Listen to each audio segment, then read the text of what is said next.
Hello yes welcome to our channel. నేను మీ anchor రేఖ. ప్రస్తుతం మనతో పాటు ఉన్నారు ప్రముఖ ఆస్ట్రో న్యూరాలజీ రెహమాన్ గారు. సార్తో మాట్లాడేద్దాం. నమస్తే సార్. నమస్తే అమ్మా. సార్ మీరు ఏ శాస్త్రాలను చూస్తారు? నేను first astrology chart చూస్తానమ్మా.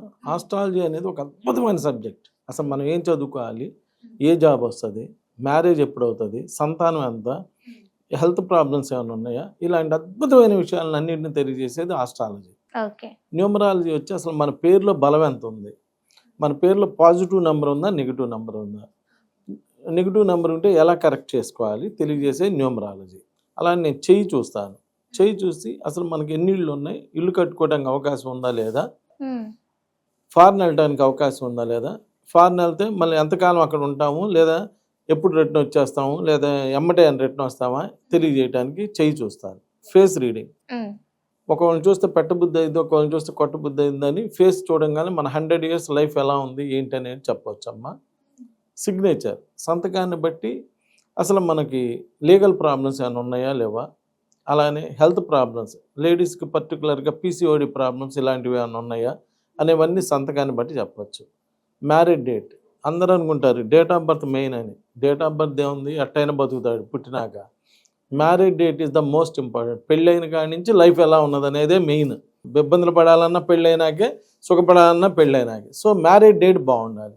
Marriage date బాగుంటే లైఫ్ బాగుంటుంది. ఇలా అన్ని రకాల శాస్త్రాలు చూసి ఒక అద్భుతమైనటువంటి ప్రిడిక్షన్ అవ్వటం జరుగుతుంది. కాబట్టి ఇవన్నీ కూడా నేను ఈ సబ్జెక్ట్స్ అన్ని ఫాలో అవుతాను. సార్ 1, 10, 19, 28 తారీఖులో పుట్టిన వాళ్ళకి బాధ్యతలు ఎక్కువగా ఉంటాయంటే ఎందుకు సార్? ఏం లేదమ్మా, 1 అంటే 1, 10 అన్నా 1 ప్లస్ ఉన్నా 1, 19 1 ప్లస్ 9 1, 28 అంటే 2 ప్లస్ 8 10 1. వీళ్ళందరూ 1వ నెంబర్కి సంబంధించిన వాళ్ళు. ఇప్పుడు ఇంట్లో నెంబర్ 1 ఎవరు, మీ నాన్నగారు అనుకో, ఆయనకాక బాధ్యతలన్నీ ఉండేది, మిగిలిన పిల్లలకు ఉండవుగా.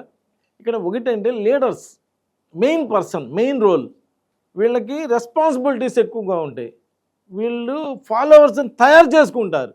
అంటే బాధ్యత తీసుకుని, ఇప్పుడు ఎవరికి ఫాలోవర్స్ ఉంటారు, మన మీద ఎవరైతే బాధ్యత వహిస్తారో వాళ్ళకే కదా ఫాలోవర్స్ ఉండేది, లేకపోతే ఉండరు కదా.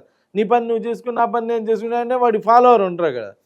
ఈ 1 అంటేనే లీడర్స్. సూర్యుడు, సూర్య భగవాన్ రాగానే మనం లేచి పనులు చేసుకుంటాం చూడు. ఆయన రానప్పుడు మీకు 4ంటికి నిద్ర మెలకు అయినా అబ్బా ఇంకా తెల్లలేదని మళ్ళీ పనుకుంటాం. అట్లా సూర్యుడు వృత్తికారకుడు. సూర్య భగవానుడే అన్ని చేసి పెడుతుంటాడు. కాబట్టి ఆయనకి రెస్పాన్సిబిలిటీస్ ఎక్కువలాగా 1వ నెంబర్ పుట్టిన వాళ్ళ యొక్క లీడర్షిప్ క్వాలిటీస్ ఉంటాయి. కాబట్టి వీళ్ళు ఫాలోవర్స్ని తయారు చేసుకుంటారు.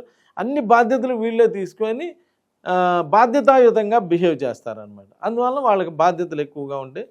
ఏ 1వ నెంబర్ వాళ్ళైనా కానీ పేరు బాగా లేకపోతే ఎవరైనా ప్రాబ్లమ్స్ ఫేస్ చేయాలి. ఇంత వయసు వచ్చిందే మీకు, ఇంతవరకు ఎప్పుడైనా ఇక 1వ తారీఖు పుట్టిన అమ్మాయి ఇట్రా, ఇక 19వ తారీఖు పుట్టిన అమ్మాయి ఇట్రా అని ఎవరైనా పిలిచారా?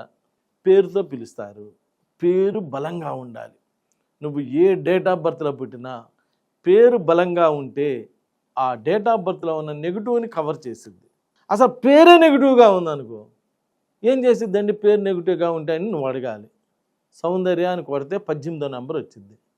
అదేంది అమ్మాయి యాక్సిడెంట్ అయి చనిపోయింది, ఓహో అని శ్రీదేవి అని కొట్టాలి, 18వ నెంబర్ వచ్చింది. అదేంది అమ్మాయి కూడా మిడిల్గా డిస్టర్బ్ అయింది అని గాయత్రి అని కొట్టాలి, ఆ అమ్మాయి కూడా మిడిల్గా 18 వచ్చింది. అదేంది ఆమె కూడా డిస్టర్బ్ అయింది అని ఓఆర్ఆర్ మీద యాక్సిడెంట్ అయిన దివ్య అన్ని పేర్లు కొట్టాలి, 18 18 18 వస్తాయి. అదేంది వీళ్ళందరికీ 18వ నెంబర్ వాళ్ళే ఇలా డిస్టర్బ్ అవుతున్నారు ఏందని ఆలోచించడం బిగిన్ చేయాలి. ఆలోచిస్తే సొల్యూషన్ దొరుకుతుంది. 18 నెంబర్ ఈజ్ ద డిస్టర్బెడ్ నెంబర్ అని తెలిసింది. అది నేను అంటుంది 18వ నెంబర్ చెడ్డదని చెప్పి నువ్వు డిసైడ్ అవ్వమాక. యాక్సిడెంట్ అయిన నంబర్లన్నీ పేర్లు తీసుకొని కొడతా ఉండే నీ ఫోన్లో కొడతాను కాబట్టి ఈ డబ్బులు కట్టక్కర్లేగా. కొడుతూ ఉంటే 18వ నెంబర్లు వచ్చిన వాళ్ళే బాగా ఇబ్బంది పడుతున్నారు. సో అలాంటి 18వ నెంబర్ మన పేరులో కానీ మన పిల్లల పేరులో కానీ మనకి ఎక్కడైనా ఉన్నదేమో కాస్త చెక్ చేసుకొని జాగ్రత్త పడండి అంటున్నా.